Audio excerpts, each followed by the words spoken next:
नमस्कार दोस्तों, जैसा कि आपको पता है अफगानिस्तान के अंदर जो भी कुछ हुआ है उसके बाद से जो बाइडेन के खिलाफ बहुत सारी वॉइसेस रेज हो रही हैं। स्पेशली कल जो काबुल एयरपोर्ट के बाहर अटैक हुआ उसके बाद अगर आप देखेंगे तो यूएस के डोमेस्टिक पॉलिटिक्स में वहां की जो रिपब्लिकन पार्टी है, रिपब्लिकन पार्टी बेसिकली आप कह सकते हो जो डोनाल्ड ट्रंप वाली पार्टी है, उन्होंने यहां पर मांग करना स्टार्ट कर दिया है कि जो बाइडेन है, जो बाइडेन बिलोंग करते हैं डेमोक्रेटिक पार्टी से, तो उनके खिलाफ इंपीचमेंट लाया जाए या फिर उनको सिंपली यहां पर रेजिग्नेशन दे देना चाहिए। इस तरह के बहुत सारे वॉइसेस आपको यहां पर देखने को मिलेंगे।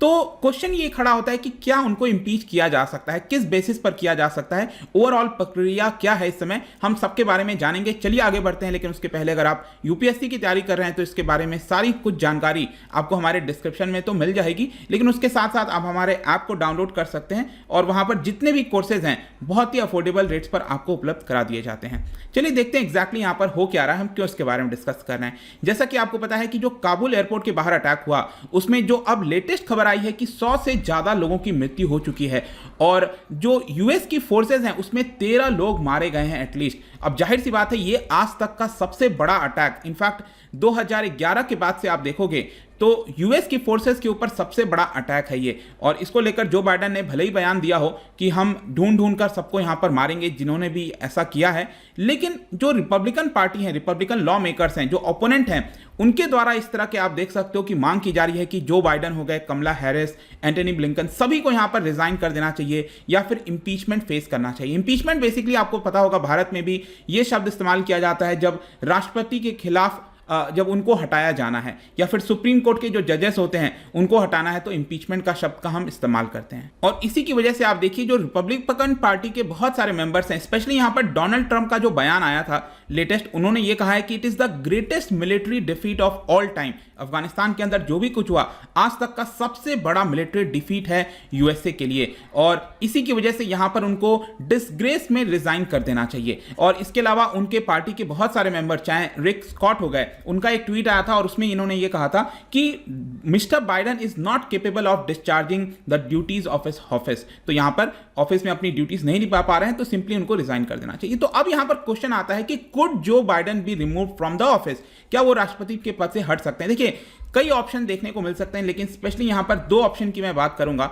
सबसे पहला ऑप्शन जो दिया जा रहा है रिपब्लिकन पार्टीज के द्वारा वो है आपका 25th अमेंडमेंट। देखिए आपको पता होगा यूएस की जो कॉन्स्टिट्यूशन है वो बहुत ज्यादा रिजिड है, मतलब वहां पर संविधान के अंदर संशोधन करना इतना आसान नहीं होता और इसीलिए आप देखिए इतने वर्षों पुराना जो पूरा संविधान है यूएसए का 1791 के भी पहले से बनता आ रहा है, तो यहां पर आप देखिए अभी तक मुश्किल से 27 अमेंडमेंट ही हुए हैं यूएसए के अंदर, जिसमें 25th अमेंडमेंट हुआ था 1967 में और ये बेसिकली तब हुआ था जॉन एफ कैनेडी जो है उनका असैसिनेशन हुआ था, उसके बाद ये अमेंडमेंट किया गया और इसके तहत बताया गया कि जो प्रेसिडेंट है अगर वो सक्षम नहीं है अपने ड्यूटीज को निभाने के लिए तो यहां पर जो अपनी पोजीशन है वो वाइस प्रेसिडेंट को दे सकते हैं और जब वो ठीक होकर आ जाएं तो यहां पर वापस से जो है अपना पद संभाल सकते हैं। ये 25th अमेंडमेंट कहता है। तो इसके तहत यहां पर जो ऑप्शन दिया जा रहा है कि उनको सिंपली अपना जो रोल है वो कमला हैरिस को सौंप देना चाहिए, ये 25th अमेंडमेंट का ऑप्शन दिया जा रहा है। दूसरा अगर ये कहा जा रहा है कि सपोज मिस्टर बाइडेन रिजाइन नहीं करते हैं, उस केस में जो वहां की पार्लियामेंट है, जो कांग्रेस जिसको कहते हैं, जैसे हमारे यहां पर संसद कहते हैं, वहां पर उसको कांग्रेस कहते हैं, जहां पर दो हाउसेज मिलेंगे आपको, हाउस ऑफ रिप्रेजेंटेटिव्स जो लोअर हाउस होता है वहां का, और द सेनेट आपने सुना होगा वो अपर हाउस होता है। तो कांग्रेस अगर चाहे तो यहां पर इंपीचमेंट कर सकती है। इंपीचमेंट मैं बता दूं कि यूएसए के अंदर इंपीचमेंट के माध्यम से आज तक किसी भी राष्ट्रपति को हटाया नहीं गया, लेकिन हां 4 बार ऐसा मौका आया था जब यह पूरा प्रोसेस किया गया था, जिसमें 2 बार आपको याद होगा पिछला वाला जो टर्म था डोनाल्ड ट्रंप का उसी के दौरान हुआ है और डोनाल्ड ट्रंप पहले राष्ट्रपति बने थे जिनके ऊपर 2 बार इंपीचमेंट का प्रस्ताव प्रोसेस में लाया गया था, मतलब प्रोसेस किया गया था, वो हटाए नहीं गए थे। कोई भी राष्ट्रपति यूएस का हटाया नहीं गया अभी तक, लेकिन 4 बार ऐसा हुआ है। तो यूएस के संविधान में ये इंपीचमेंट क्या कहता है? देखिए वहां पर बोला गया है कि president can be removed for conviction of, अगर यहां पर प्रेसिडेंट के ऊपर कोई आरोप सिद्ध होता है, चाहे ट्रेजन का हो, ब्राइबरी हो गया या फिर कोई दूसरा क्राइम हो गया, इस तरह के अगर आरोप यहां पर सिद्ध होते हैं तो उनको इंपीच किया जा सकता है, ऑफिस से हटाया जा सकता है। अब मैं आपको जस्ट कंपैरिजन के लिए भारत का बताता हूं। भारत में राष्ट्रपति को अगर आप देखोगे जो हमारे संविधान में लिखा हुआ है, वहां पर लिखा हुआ है जस्ट कि it is only for the violation of constitution. अगर भारत में राष्ट्रपति हमारे संविधान का वॉयलेशन करते हैं तब उनको इंपीचमेंट किया जा सकता है। अब ये वॉयलेशन क्या है इसको डिफाइन नहीं किया गया, ठीक है। तो भारत के अंदर एक थोड़ी सी अलग प्रक्रिया है, लेकिन यूएस के संविधान में ये थोड़ा सा अलग प्रक्रिया है। अब जैसे मैंने बताया कि ये पार्लियामेंट की जिम्मेदारी है, तो वहां पर जो कांग्रेस है उसमें आपको हाउस ऑफ रिप्रेजेंटेटिव्स, ये वाला हाउस देखने को मिलेगा, लोअर हाउस मैंने बताया, और ये है आपका 10 सेनेट, ठीक है। तो जो अपर हाउस जिसको कहते हैं, तो वहां पर अगर राष्ट्रपति को हटाना है तो आप देखिए कैसे चलता है ये। वहां पर 435 मेंबर्स हैं हाउस ऑफ रिप्रेजेंटेटिव्स में। अब इसमें क्या होगा ना, सबसे पहले ये एक रेजोल्यूशन लाया जाएगा हाउस ऑफ रिप्रेजेंटेटिव्स। ध्यान रखिएगा, इसको रेजोल्यूशन को सेनेट में नहीं लाया जा सकता। सबसे पहले रेजोल्यूशन कहां लाना है, हाउस ऑफ रिप्रेजेंटेटिव्स के अंदर। भारत के अंदर क्या होता है कि या तो राज्यसभा, लोकसभा, कहीं पर भी रेजोल्यूशन लाया जा सकता है, लेकिन वहां पर इसको कहां पर लाना है, सिर्फ हाउस ऑफ रिप्रेजेंटेटिव्स में। और वहां पर सिंपली कोई ऐसा इसके ऊपर ट्रायल वगैरह नहीं होता है, वहां पर इस रेजोल्यूशन को पास करना होता है मेजॉरिटी से। मेजॉरिटी का मतलब हो गया 50% से ऊपर जो मेंबर्स हैं, अगर वो वोट कर देते हैं उस रेजोल्यूशन को, तो वो रेजोल्यूशन फिर क्या होता है, सेनेट में चला जाता है।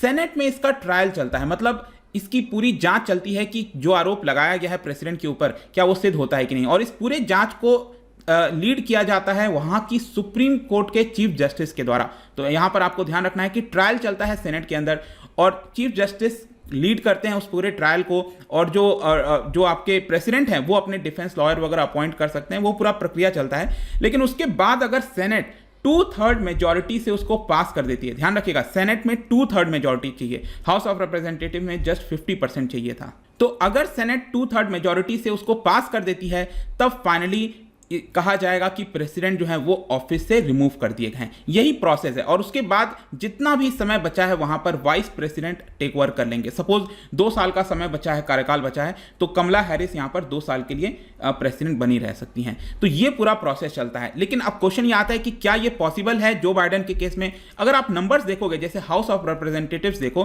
तो यहां पर जो बाइडेन की जो पार्टी है डेमोक्रेटिक पार्टी, उनके पास 50% सीट्स आपको देखने को मिल रही होगी। यहां पर मेजॉरिटी से ज्यादा इनफैक्ट उनके पास सीट्स हैं, 220 सीट्स हैं, और ये आप देख सकते हो टोटल नंबर ऑफ सीट। तो जाहिर सी बात है यहां पर अगर डेमोक्रेटिक पार्टी के सभी मेंबर्स एक साथ आ जाएंगे तो ये हाउस ऑफ रिप्रेजेंटेटिव्स में ही पास नहीं हो पाएगा। और जहां तक सेनेट की बात है तो यहां पर अगेन आप देखोगे 50-50% सीट्स हैं दोनों के पास। रिपब्लिकन पार्टी 50 और डेमोक्रेटिक पार्टी, मतलब इंडिपेंडेंस भी इनको सपोर्ट करते हैं, 50। लेकिन यहां पर कितना चाहिए उनको, 2/3 मेजॉरिटी चाहिए। अगेन यहां पर पॉसिबल नहीं है। तो नंबर के आधार पर अगर आप देखिए तो पॉसिबल नहीं है। हां, अगर कल के डेट में डेमोक्रेटिक पार्टी के अंदर भी जो वहां के लॉ मेकर्स हैं उनको अगर ऐसा लगने लगेगा कि हाँ जो बाइडेन सही नहीं है, वो कैपेबल नहीं है, तो डेफिनेटली हो सकता है कि शायद ये एक साथ हो जाए और इसको लेकर प्रस्ताव जारी कर दें। अभी के लिए ऐसा कुछ नहीं लग रहा है, लेकिन हाँ इसकी चर्चा बहुत हो रही है, वहां पर लोगों के द्वारा मांग बहुत की जा रही है वहां के लॉ मेकर्स के द्वारा। इसीलिए मैंने सोचा ये सारा जो डाउट है आपको यहाँ पर क्लियर कर देता हूं। तो आई होप कि सबको समझ में आ गया होगा। जाने से पहले एक बहुत ही इंटरेस्टिंग क्वेश्चन, क्या आप बता सकते हो कि भारत के अंदर जो प्रेसिडेंट का पद है वो सबसे क्लोजली किसके साथ मैच करता है, मतलब सिमिलैरिटी किसके साथ है सबसे ज्यादा इन 4 ऑप्शन में। इसका जो राइट आंसर है आपको पता ही है, मेरे इंस्टाग्राम पर तो मिलेगा ही। वहां पर अगर आप नहीं हो कोई बात नहीं, टेलीग्राम से भी ले सकते हैं इसका सही उत्तर। और मैं कई सारे एमसीक्यूज यहां पर डालता रहता हूं, स्टोरीज के फॉर्म में आप जाकर प्ले कर सकते हो। बाकी अगर आपको पीडीएफ चाहिए तो टेलीग्राम पर आइए, अलग अलग सोशल मीडिया पर भी आप जुड़ सकते हैं। साथ ही साथ अगर आप यूपीएससी की तैयारी कर रहे हैं, किसी भी एग्जाम की प्रिपरेशन कर रहे हैं, सिंपली हमारे ऐप को डाउनलोड करना है और वहां पर सभी कुछ आपको मिल जाएगा। आई होप कि वीडियो आपको पसंद आया होगा। मिलता हूं आपसे next time. Till then, thank you very much, see you soon.